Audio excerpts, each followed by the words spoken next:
आइए student move करते हैं नेक्स्ट क्वेश्चन 5 की तरफ। Explain sources and uses of lipids. देखिए स्टूडेंट, मैंने आपको sources and uses of lipids वाले मेरे टॉपिक में जा सकते हैं, वहाँ पे आप अच्छे से देख सकते हैं कि मैंने क्या क्या यूजेस वहाँ पे एक्सप्लेन किए गए हैं। जैसे आपके सोर्सेज ऑयल्स में और प्लांट से ये हासिल होते हैं।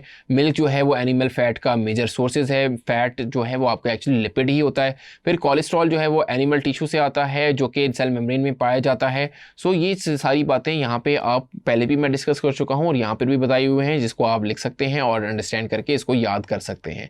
होपफुली ये क्वेश्चन भी आपको अच्छे से समझ आ गया होगा। इसी तरह स्टूडेंट आप यूजेस ऑफ लिपिड्स भी देख सकते हैं। मैंने अब यहाँ पे स्क्रीन पे शो भी हो रहा है और हमने मेन लेक्चर में भी बताया हुआ है कि जो लिपिड्स का यूज है वो कहाँ कहाँ होता है। बटर, घी, वेजिटेबल ऑयल, ये एक्चुअली आपके घरों में कुकिंग के लिए यूज होते हैं। इसके अलावा जो लिपिड्स की लेयर है वो प्रोटेक्ट करती है बॉडी को। फॉर एग्जाम्पल हार्ट और किडनी में लिपिड्स की लेयर होती है जो उसको एक्चुअली शॉक से बचाती है। तो ये सारी चीजें लिपिड्स के बारे में आप इनके यूजेस में लिख सकते हैं, जो कि मैंने अपने मेन वीडियो लेक्चर में अच्छे से एक्सप्लेन की गई है। Thank you.